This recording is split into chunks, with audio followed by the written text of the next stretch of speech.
الحمدللہ، اللہ تعالیٰ کا لاکھ لاکھ شکر ہے کہ مالک الملک نے اپنی یاد کی توفیق اور موقع عطا فرمایا۔ لاکھوں اور کروڑوں درود حضرت محمد مصطفیٰ صلی اللہ علیہ وآلہ وسلم پر، جن کے طفیل مالک الملک نے یہ مہربانی عطا فرمائی۔ سامعین کرام، اللہ تعالیٰ نے قرآن پاک میں ارشاد فرمایا، اعوذ باللہ من الشیطان الرجیم، بسم اللہ الرحمن الرحیم۔ جنہوں نے لبیک کیا اللہ تعالیٰ اور اس کے رسول صلی اللہ علیہ وآلہ وسلم کے حکم پر، اس کے بعد کہ وہ سخت زخمی تھے، اور جنہوں نے نیکی کی اور تقوی اختیار کیا، ان کے لیے اجر عظیم ہے۔ یہ وہ لوگ ہیں کہ جب ان کو لوگوں نے کہا کہ بلا شبہ کافروں نے جمع کر رکھا ہے تمہارے لیے بڑا سامان، سو ڈرو ان سے، تو اس دھمکی نے بڑھا دیا ان کے ایمان کو، اور انہوں نے کہا کہ کافی ہے ہمیں اللہ تعالیٰ، اور وہ بہترین کارساز ہے۔ ان کے عزم و توکل کا نتیجہ یہ نکلا، وہ واپس لوٹے اللہ تعالیٰ کے نام اور فضل کے ساتھ، کہ نہ پہنچی ان کو کوئی برائی، اور پیروی کرتے رہے وہ اللہ تعالیٰ کی رضا کی، اور اللہ تعالیٰ صاحب فضل عظیم ہے۔ یہ تو شیطان ہے جو ڈراتا ہے تمہیں اپنے دوستوں سے، پس نہ ڈرو ان سے، اور مجھ سے ہی ڈرو اگر تم مومن ہو، اور آپ صلی اللہ علیہ وآلہ وسلم کو نہ غم زدہ کریں وہ لوگ جو کفر میں داخل ہوئے اس جلدی میں، بے شک یہ لوگ ہرگز اللہ تعالیٰ کو کوئی نقصان نہیں پہنچا سکتے۔ اللہ تعالیٰ چاہتا ہے کہ نہ رکھے ان کے لیے ذرا سا بھی حصہ آخرت کی نعمتوں سے، اور ان کے لیے عذاب عظیم ہے۔ بے شک وہ لوگ جنہوں نے خرید لیا ہے کفر کو ایمان کے بدلے، وہ ہرگز کوئی نقصان نہیں پہنچا سکیں گے اللہ تعالیٰ کو، اور بے شک ان کے لیے دردناک عذاب ہے۔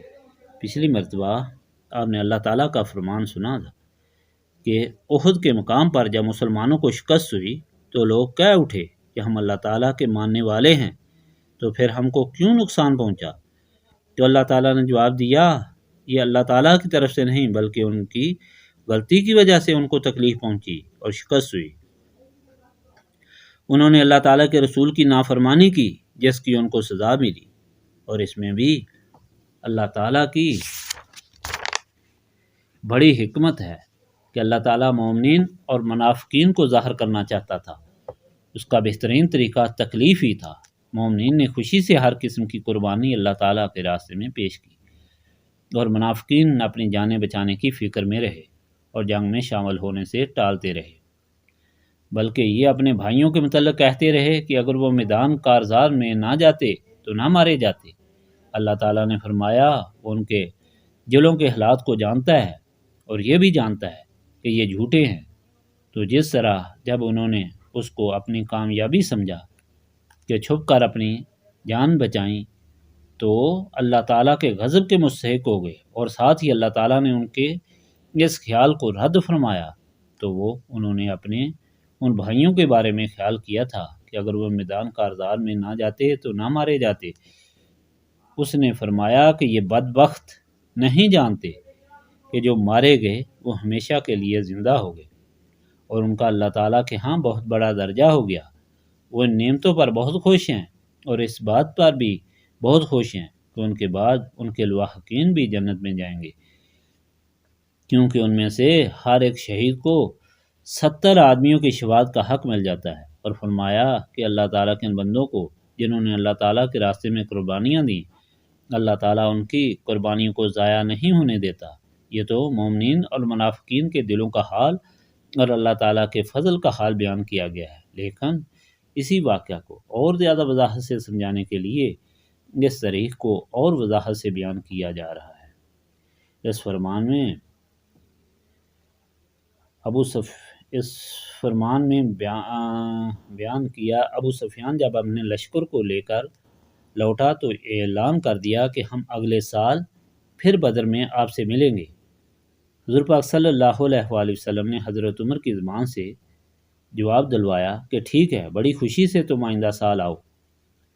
جب وہ چلا گیا تو مکہ معظمہ اور مدینہ منورہ کے درمیان مقام روحہ پر پہنچا تو اس کو خود خیال آیا، اور دوسروں نے شرمندہ بھی کیا کہ تم واپس نہ آتے، یہ وقت تو مسلمانوں کو ختم کر کے آنے کا تھا۔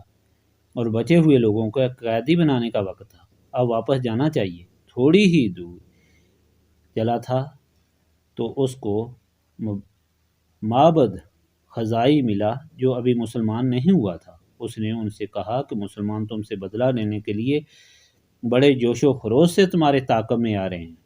تو وہ وہاں سے سر پر پاؤں رکھ کر بھاگا۔ ادھر نبی پاک صلی اللہ علیہ وآلہ وسلم کو خیال آیا کہ کفار ضرور یہ سمجھے ہوں گے کہ ہم نے مسلمانوں کو شکست دی اور زخمی کیا، وہ ضرور غرور میں ہوں گے، وہ کہیں لوٹ نہ آئیں، اس لیے آگے چل کر ان کا پیچھا کرنا چاہیے۔ اللہ تعالیٰ ہماری مدد فرمائے گا۔ چانچہ حضور پاک صلی اللہ علیہ وآلہ وسلم نے اعلان فرمایا کہ اللہ تعالیٰ کی راہ میں قربان ہونے والوں اٹھو اور میرے ساتھ چلو، اپنی قربانی پیش کرو۔ چانچہ جن لوگوں کے دل ایمان سے روشن تھے، جن کو یہ یقین تھا کہ اللہ تعالیٰ کے راستے میں مر مٹنا ہی دونوں جہانوں کی سرفرازی ہے، وہ سب ایک دم اٹھ کھڑے ہوئے۔